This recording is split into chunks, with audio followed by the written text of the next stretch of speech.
ಪ್ರತಿ ವರ್ಷದಂತೆ ಈ ವರ್ಷವೂ ಸಹ ಶ್ರೀ ಗೂಬೆ ಕಲ್ಲಮ್ಮ ದೇವಿಯ ಜೀರ್ಣೋದ್ಧಾರ ಟ್ರಸ್ಟ್ನಿಂದ ಶ್ರೀ ಗೂಬೆ ಕಲ್ಲಮ್ಮ ದೇವಿಯ 13ನೇ ವರ್ಷದ ಒಂದು ವಾರ್ಷಿಕೋತ್ಸವವನ್ನು ನಡೆಸ್ತಾ ಇದ್ದೇವೆ. ಮಾರ್ಚ್ 28, 29 ಶನಿವಾರ ಭಾನುವಾರ ನಡೆಸ್ಕೊಂಬರ್ತಾ ಇದ್ದೀವಿ ಸರ್. ಇವಾಗ ಶನಿವಾರ ದಿವಸ ಬಂದು ದೇವಿಯ ಎಲ್ಲ ಪೂಜಾ ಕಾರ್ಯಕ್ರಮ, ಹೋಮ ಹವನ ಎಲ್ಲ ಇರುತ್ತೆ. ಆಮೇಲೆ ಸಂಜೆಗೆ ರಸ ಸಂಜೆ ಕಾರ್ಯಕ್ರಮ ಇರ್ತದೆ. 29ನೇ ತಾರೀಕು ಭಾನುವಾರ ಸುಗಮ ಸಂಗೀತ, ಭಾವಗೀತೆ, ಭಕ್ತಿಗೀತೆ ದೇವಿ ಬಗ್ಗೆ ಇರುತ್ತೆ.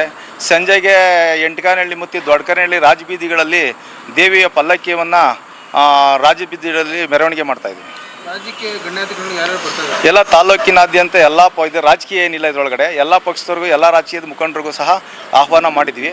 ಯಾರ್ಯಾರು ಬರ್ತಾರೆ ಅಂತ ಇನ್ನೂ ಗೊತ್ತಿಲ್ಲ ಸರ್. ಸುಮಾರು ಪ್ರತಿ ವರ್ಷ ಒಂದು 12-13 ಸಾವಿರ ಜನಕ್ಕೆ ನಾವು ಅನುದಾನ ಮಾಡಿಸ್ತಾ ಇದ್ದೀವಿ. ಶನಿವಾರ ಸಂಜೆನೂ ಮಾಡಿಸ್ತೀವಿ, ಭಾನುವಾರನೂ ಮಾಡಿಸ್ತೀವಿ. ಹೋದ ಸರಿ 15,000-16 ಸಾವಿರ ಜನ ಅನುದಾನ ಸೇರಿದರು. ಈ ವರ್ಷವೂ ಹೆಚ್ಚು, ಪ್ರತಿ ವರ್ಷ ಜಾಸ್ತಿ ಆಗ್ತಾಯಿದೆ. ದೇವಿಯ ಮಹಿಮೆ, ಗೂಬೆ ಕಲ್ಲಮ್ಮ ದೇವಿಯ ಮಹಿಮೆ ಏನಂತಂದರೆ, ಇಲ್ಲಿ ಈ ದೇವಸ್ಥಾನದ ಮಹಿಮೆ, ಒಂದು ಕಾಯಿನನ್ನು ಗೋಡೆಗೆ ಅಂಟಿಸಿದ್ರೆ ನಾವು ಮನಸ್ಸಲ್ಲಿ ಏನು ಅಂದ್ಕೊಂಡಿರ್ತೀವಿ ಅದು ಒಂದು ಸಕ್ಸಸ್ ಆಗ್ತದೆ ಅಂತ ಒಂದು ದೇವಿಯ ಮಹಿಮೆ ಇದೆ ಸರ್. ಅದು ಸುಮಾರು ಆ ಒಂದು ನಂಬಿಕೆ ಮೇಲೆ ದೇವಿಗೆ ಜಾಸ್ತಿ ಜನ ಇಲ್ಲಿಗೆ ಬರ್ತಾ ಇದ್ದಾರೆ. ನಿಮ್ಮ ಗ್ರಾಮ ಸುತ್ತಮುತ್ತ ಗ್ರಾಮ ಅಲ್ಲದೆ ಬೇರೆ ಬೇರೆ ಜಿಲ್ಲೆ, ತಾಲೂಕು, ಬೆಂಗಳೂರಿಂದ ಬರ್ತಾ ಇದ್ದಾರೆ ಸರ್. ಎಲ್ಲ ಕಡೆಯಿಂದನೂ, ಎಲ್ಲ ಕರ್ನಾಟಕ ರಾಜ್ಯದಿಂದ ಎಲ್ಲ ಕಡೆಯಿಂದನೂ ಈ ದೇವಿ ಎಲ್ಲರಿಗೂ ಗೊತ್ತಿದೆ. ಎಲ್ಲ ಬೆಂಗಳೂರು ಕಡೆಯಿಂದ ಎಲ್ಲ ಕಡೆಯಿಂದನೂ ಬರ್ತಾರೆ ಇಲ್ಲಿಗೆ. ಸರ್, ಈಗ ಬೆಳಗ್ಗೆ ತಿಂಡಿ ಯಾವ ರೀತಿ ಇರ್ತದೆ? ನಾಷ್ಟ, ಮಾಮೂಲಿ ಊಟ?